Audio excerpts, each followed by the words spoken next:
आपको विश्वास दिलाता हूँ कि निर्धारित समय में मैं अपने वक्तव्य को समाप्त करूंगा। अद्वैत आश्रम मायावती के तत्वावधान में एक दिवसीय युवा शिविर,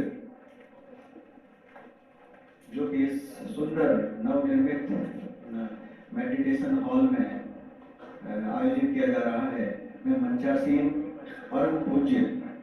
स्वामी सुधीरानंद जी महाराज, अध्यक्ष मायावती आश्रम, यहाँ पर उपस्थित परम पूज्य स्वामी सर्वलोकानंद जी महाराज, मंचासीन इससे पूर्व अपना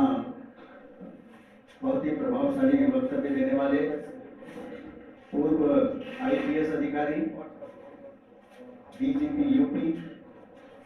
और वर्तमान में नोएडा इंटरनेशनल यूनिवर्सिटी के कुलाधिपति, यहाँ पर उपस्थित समस्त परम पूज्य संत समाज, उपस्थित सावर जनपद में रह रहे हैं,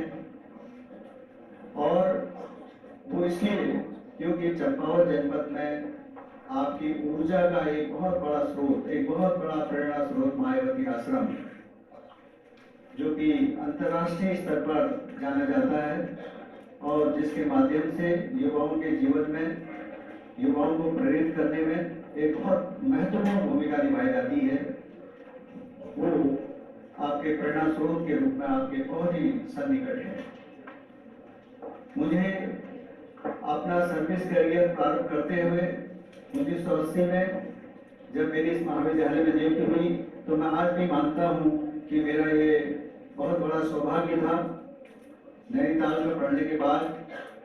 और वहीं के सपने संजोने के पश्चात जब एक ग्रामीण क्षेत्र में मेरी नियुक्ति होती है, और मैं प्रसाद स्वरूप आज भी इस चीज को महसूस करता हूँ कि मैं स्वामी विवेकानंद जी के आशीर्वाद से इस महाविद्यालय में स्वामी विवेकानंद राजकीय स्नातकोत्तर महाविद्यालय में सबसे पहला प्रवक्ता था, और उस वक्त यह महाविद्यालय स्वामी विवेकानंद जी के नाम से एकमात्र महाविद्यालय पूरे हमारे 119 महाविद्यालयों में है जिसका नाम स्वामी विवेकानंद जी के नाम पर पड़ा है। और तब से लगातार इस महाविद्यालय के माध्यम से, इस महाविद्यालय के छात्र छात्राओं के माध्यम से और लोहाघाट नगर के जो संभ्रांत नागरिकों के और उनके जो वॉलंटियर्स हैं उनके सहयोग से लगातार यहाँ पर न केवल इस मायावती आश्रम के परम पूज्य स्वामी जी हम लोगों के उद्बोधन हेतु हमारे महाविद्यालय में आते रहे, बल्कि अनेक अवसरों पर हमें भी यहाँ आने का मौका मिला। और निश्चित रूप में हम आज जिस जीवन के जिस मोड़ पर हैं या जिस मुकाम पर हैं, उसमें निश्चित रूप में इस मायावती आश्रम का एक बहुत बड़ा योगदान है और ये हमारे लिए जीवन की एक बहुत बड़ी संपत्ति है। जहाँ तक इस कार्यक्रम में, इस युवा शिविर में आप लोगों को प्रेरित करने का और हमारे द्वारा लाइफ लॉन्ग लर्निंग के जरिए सीखने का जो मौका यहाँ पर मिला है, उसमें बहुत ज़्यादा कहने की गुंजाइश नहीं है, क्योंकि परम पूज्य स्वामी जी, स्वामी सुधीरानंद जी महाराज, स्वामी सर्वलोकानंद जी महाराज के द्वारा जो उद्बोधन हुआ है, और उसके बाद डॉक्टर विक्रम सिंह जी के द्वारा जो यहाँ पर उद्बोधन दिया गया है, उसके बाद बहुत ज़्यादा कुछ कहने की गुंजाइश नहीं है। लेकिन मैं आपसे इस अवसर पर केवल इतना कहना चाहता हूँ कि आज शिक्षा, जिसके संबंध में स्वामी विवेकानंद जी ने बहुत ज्यादा कहा है, और उनके हिसाब से उनके द्वारा जो शिक्षा के बारे में बातें कही गई हैं, वो वास्तव में हमारे लिए आज भी हमारा मार्गदर्शन करती है, आज भी हमें मार्गनिर्देश प्रदान करती है। उन्होंने 1897 में जब पहला एशिया लेक्चर दिया था, तो तब उन्होंने कहा था कि education is yet to be in the world and civilisation is no more, is yet to come in the world. अर्थात एजुकेशन को अभी भी अपने असली स्वरूप में आना है और एजुकेशन को वास्तविक स्वरूप में आना है। और इसके साथ ही जो सिविलाइजेशन है वो सिविलाइजेशन अभी भी हमारे यहाँ नहीं आया है, लेकिन उसके लगभग एक शतक के बाद भी, एक शताब्दी के बाद भी वो एजुकेशन उस मोड़ पर नहीं आई है। हम हमेशा ये कहते रहे हैं कि education is at the crossroads. Education एक ऐसे चौराहे पर खड़ी है जब हमें निर्णय नहीं कर पाते कि हमें कहाँ जाना है। आपने सुना होगा कि अभी हमारी नई शिक्षा नीति 2020 आई है, जिसमें इस बात पर जोर दिया गया है कि किस प्रकार से हम विद्यार्थियों को हॉलिस्टिक एजुकेशन दें, एक ऐसी एजुकेशन दें जो विद्यार्थियों का सर्वांगीण विकास कर सके, और जिसकी ओर स्वामी जी ने अपने संपूर्ण जीवन काल में इस बात की ओर इशारा किया, इस बात की ओर हमें हमारा मार्गदर्शन किया। स्वामी जी ने ये कहा कि हमारी एजुकेशन ऐसी होनी चाहिए जो हमारे विद्यार्थियों को उनके व्यक्तित्व का सर्वांगीण विकास करने के साथ साथ उनको आध्यात्मिक दिशा की ओर ले जाए। क्योंकि दो प्रकार की विद्याएं होती हैं, एक परा विद्या होती है और दूसरी अपरा विद्या होती है। अपरा विद्या महाविद्यालयों और विश्वविद्यालयों में और अपने विद्यालयों में जो टेक्निकल एजुकेशन के रूप में पढ़ते हैं, लेकिन परा विद्या की ओर हम लोग ध्यान नहीं देते। परा विद्या हमें मॉरलिस्टिक एजुकेशन और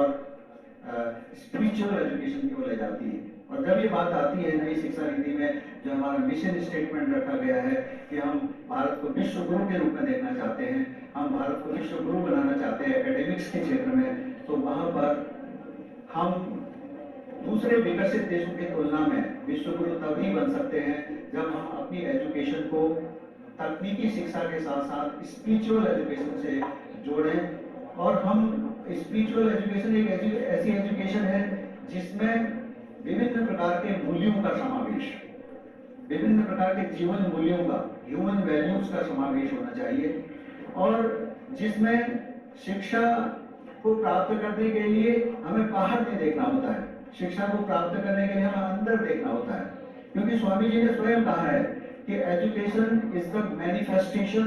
of perfection already in man. ये बहुत महत्वपूर्ण संदेश है, जिसका अर्थ ये है कि जो ह्यूमन पोटेंशियल है वो आपके अंदर मौजूद है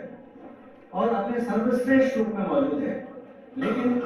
हमने एक शील्ड लगाया हुआ है, एक आयरन शील्ड लगाया हुआ है, उस दीपक की रोशनी को हम बाहर नहीं आने देना चाहते। Education always comes from the inside. And वैसे हम अपने महाविद्यालयों में और विश्वविद्यालयों में भी विद्यार्थियों को ऐसा वातावरण देने का प्रयास करते हैं, ऐसा एम्बियंस देने का प्रयास करते हैं जिसके अंदर अपने व्यक्तित्व का विकास कर सके। और वो व्यक्तित्व के विकास करने के लिए हम एक लर्निंग एनवायरनमेंट देते हैं। हम ये कोशिश करते हैं कि इस प्रकार की लर्निंग इंफ्रास्ट्रक्चर मौजूद हो जिसमें विद्यार्थी अपने व्यक्तित्व का विकास कर सके, सीख सके। और हम ये कोशिश करते हैं कि हम विद्यार्थियों के एनलाइटनमेंट का, उनके एम्पावरमेंट का प्रयास करें। जैसा अभी कहा भी गया कि हम भारत को, अपने देश को कैसे मजबूत बना सकते हैं, तो मजबूत बनाने का जो तरीका है वो यही है कि हम सोशल, जो अभी हमारे चेंजेस आ रहे हैं, सोसाइटी में जो चेंजेस आ रहे हैं, और सोसाइटी के जो चेंजेस के हिसाब से विश्वविद्यालयों और महाविद्यालयों और अन्य शिक्षण संस्थाओं से उनकी अपेक्षाएं, आकांक्षाएं और अभिलाषाएं बढ़ी हैं, तो उन अभिलाषाओं के संदर्भ में हम किस प्रकार का योगदान दे सकते हैं। क्योंकि आज के एजुकेशन में टीचर्स केवल फ्रेंड, फिलोसोफर एंड गाइड की तरह होता है, मेंटर की तरह होता है। वास्तव में आज इस बात की आवश्यकता है कि टीचर्स ही हमारे एजुकेशन सिस्टम में एक बहुत बड़ा परिवर्तन ला सकते हैं, लेकिन वो परिवर्तन विद्यार्थियों के गाइडेंस के रूप में होता है। हमें विद्यार्थियों को स्पिरिचुअल एजुकेशन की ओर ले जाना ही होगा,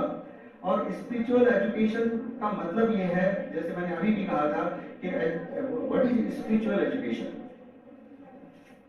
spiritual education is the manifestation of divinity with in the students या विद इन आवरसेल्फ।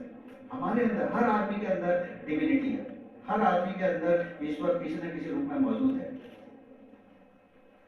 हमारे कॉन्शियस को और सब कॉन्शियस को उसे पहचानना ये बहुत जरूरी है, और इसके लिए आवश्यक है कि हम अपने लाइफ, जो स्वामी विवेकानंद जी ने भी कहा है कि लाइफ का निर्माण, जीवन का निर्माण, और जीवन निर्माण के द्वारा मैन मेकिंग, यानी अपनी सोसाइटी के प्रति हमारा क्या फर्ज है, अपनी सोसाइटी के प्रति हम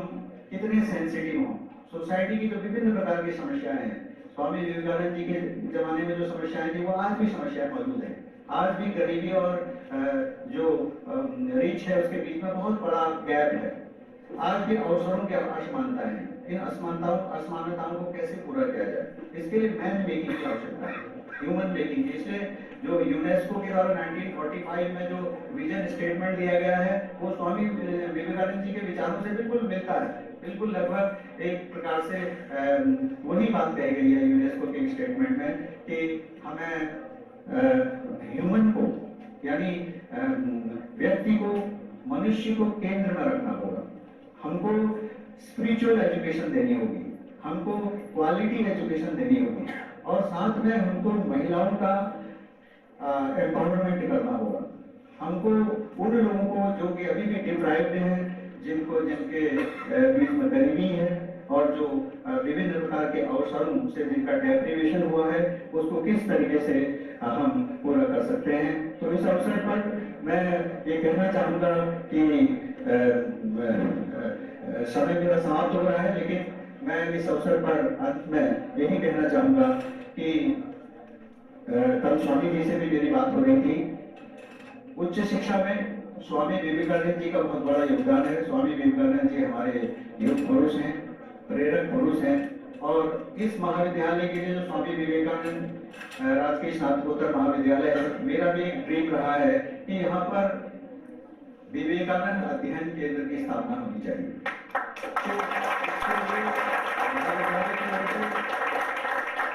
महाविद्यालय की ओर से प्रस्ताव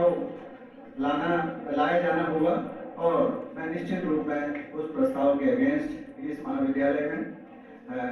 विवेकानंद अध्ययन केंद्र की स्थापना के साथ साथ अन्य महाविद्यालयों में हम प्रयास करेंगे कि इस प्रकार के युग पुरुष की जीवनी को सामने लाया जाए। और एक मेरा कहना ये भी है कि हम, जैसा स्वामी जी ने मुझे निर्देशित भी किया है कि करिकुलम में स्वामी विवेकानंद जी के विचारों को स्थान दिया जाए। अभी रामायण और महाभारत और उपनिषदों को इसमें स्थान दिया गया है, और इस प्रकार का स्थान यहाँ पर भी दिया जाना चाहिए। इसके साथ साथ मैंने एक बार माननीय मंत्री जी, जो हमारे उच्च शिक्षा मंत्री जी माननीय डॉक्टर धन सिंह रावत जी हैं, उनसे भी मैंने कहा था कि इस महाविद्यालय में एक नया विषय फिलोसॉफी खोला जाए, दर्शन शास्त्र, जो कि अभी एसएससी यूनिवर्सिटी में कहीं भी नहीं खुला हुआ है। तो यदि वो भी यहाँ पर खुलता है तो वो भी एक इस दिशा में किया गया प्रयास होगा। साथ में मेरा निवेदन ये है कि जब इस प्रकार का विवेकानंद अध्ययन केंद्र यहाँ पर खुलेगा तो विभिन्न प्रकार के सेमिनार, वर्कशॉप्स, सिम्पोजिया, डिस्कशंस और विभिन्न प्रकार के कार्यक्रमों, विभिन्न प्रकार की प्रतियोगिताओं के माध्यम से स्वामी जी के विचारों को जन जन तक पहुंचाया जा सकेगा, जो कि आज की अनिवार्य आवश्यकता है, और जिसके माध्यम से न केवल हमारे व्यक्तित्व का विकास होगा, समाज का विकास होगा।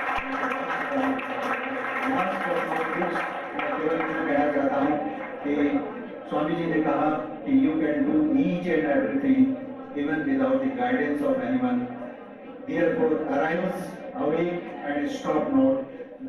till the goal is reached। इसलिए अपने गोल को निर्धारित करना है, और किस प्रकार से गोल को निर्धारित करना है, किस प्रकार से अपने सेल्फ कॉन्फिडेंस को बढ़ाना है, और किस प्रकार से आप अपने फोकस को बढ़ा सकते हैं, कंसंट्रेशन को बढ़ा सकते हैं, ब्रह्मचर्य वाला जीवन व्यतीत कर सकते हैं, और अहिंसा का जीवन व्यतीत कर सकते हैं, और साधना और धारणा और के माध्यम से आप स्पिरिचुअल एजुकेशन की ओर जा सकते हैं। इसकी ओर जाने के लिए मैं आपका आह्वान करना चाहता हूँ कि इस दिशा में हमको वातावरण सृजित करना होगा। इस अवसर पर मुझे अद्वैत आश्रम मायावती के द्वारा यहाँ पर आमंत्रित किया गया। इस कार्यक्रम का प्रभावी संचालन कर रहे प्रोफेसर लकेड़ा जी का संदेश मुझे प्राप्त हुआ कि किस प्रकार से ये कार्यक्रम 1 महीने बाद होने वाला है। मैं अद्वैत आश्रम के प्रति हृदय से आभार व्यक्त करता हूँ कि उन्होंने यहाँ पर आने का मौका दिया। और ये वास्तव में मेरे लिए एक प्रकार का सीखने का स्थल है, तीर्थ स्थल है, जहाँ पर मैं निश्चित रूप से चार्ज होकर के जाता हूँ। और मैं इस बात का विश्वास आपको दिलाता हूँ कि इसके माध्यम से उच्च शिक्षा में जो जरूरी परिवर्तन है उसको लाने में हम अवश्य कामयाब होंगे। जय हिंद, जय भारत।